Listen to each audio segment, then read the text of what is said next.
Srikrishna committee సూచనలను పక్కన పెట్టి రాష్ట్రాన్ని కాంగ్రెస్ పార్టీ ఎందుకు విభజించాలి అనుకుంటోందని షర్మిల ప్రశ్నించారు. మన రాష్ట్రాన్ని విభజిస్తే ఎవరికి లాభం? తెలుగు జాతి ఒక్కడిగా ఉంటే ఎవరికి నష్టం? వైఎస్ఆర్ లాంటి సీఎం ఆవిర్భవిస్తే తట్టుకోలేని బలహీనత ఎవరికి ఉంది అంటూ నిప్పులు చెరిగారు షర్మిల. తూర్పుగోదావరి జిల్లా కాకినాడలో ప్రసంగించిన షర్మిల వైఎస్ఆర్ లాంటి సత్తా ఉన్న సీఎం లేకపోవడం వల్లనే రాష్ట్రానికి ఈ గతి పట్టిందన్నారు.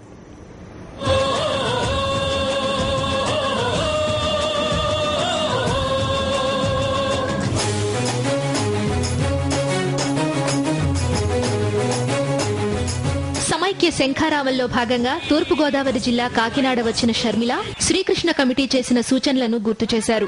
రోసయ్య కమిటీని వైఎస్ఆర్ ఎందుకు వేశారో తెలిపారు.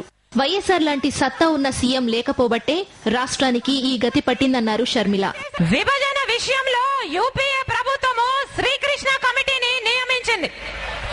శ్రీకృష్ణ కమిటీ ఏమో నిపుణులతో కూడిన ఈ కమిటీ దాదాపు సంవత్సరం రోజులు కూలంకుషంగా పరిశీలన చేసిన తర్వాత రాష్ట్రాన్ని విభజించడం మంచిది కాదు, మన రాష్ట్రాన్ని ఒక్కటిగానే ఉంచుతేనే అన్నిటికంటే మంచి పరిష్కారం అని శ్రీకృష్ణ కమిటీ చాలా స్పష్టంగా చెప్పింది. మరి ఈ కాంగ్రెస్ పార్టీ ఆ నిపుణులతో కూడిన కమిటీని వారి సూచనని పక్కన పెట్టి ఇప్పుడు మన రాష్ట్రాన్ని ఎందుకు విభజించాలనుకుంటోంది? మన రాష్ట్రాన్ని విభజిస్తే ఎవరికి లాభం?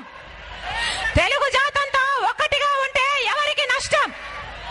తెలుగు గడ్డ మీద రాజశేఖర్ రెడ్డి గారి లాంటి ఇంకో ముఖ్యమంత్రి ఆవిర్భవిస్తే తట్టుకోలేని బలహీనత ఎవరికి ఉంది? మంచి పనుల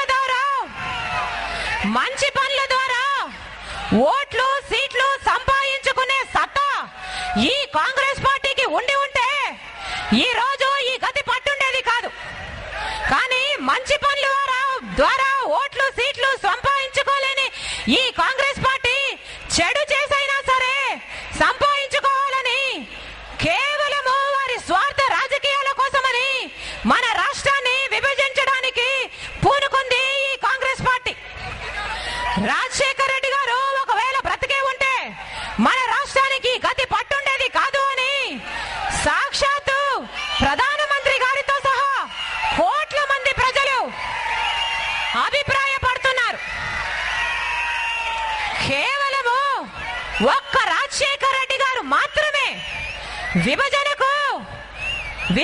అనే గొడ్డలికి అడ్డంగా నిలబడి ఒకే ఒక్కడిగా మన రాష్ట్రాన్ని విడిపోకుండా కాపాడిన వ్యక్తి రాజశేఖర్ రెడ్డి గారు.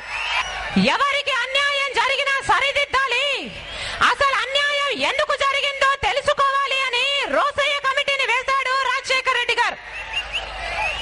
2009లో టిఆర్ఎస్ దూరం అయిపోతుందన్నా కూడా టిఆర్ఎస్ తెలుగుదేశము పొత్తు కుదుర్చుకున్నా 4 పార్టీలు కలిసి ఏకదాటిగా యుద్ధం చేసిన రాజశేఖర్ రెడ్డి గారు ఒకే ఒక్కడిగా నిలబడి ఒంటి చేత్తో పోరాటం చేసి ఆ ఎన్నికల్లో గెలిచాడు.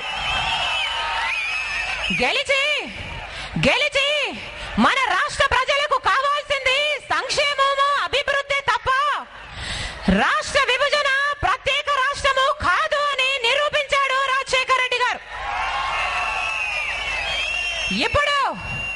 ఇప్పుడు అంత సత్తా ఉన్న ముఖ్యమంత్రి గారు మనకు లేకపోబట్టే మన రాష్ట్రానికి ఈ గతి పట్టింది. కాకినాడలో సమైక్య నినాదాలు మారుమోగాయి. షర్మిల సమైక్య శంఖారావ సభలకు కోస్తా జిల్లాలు జనహారతి పడుతున్నాయి.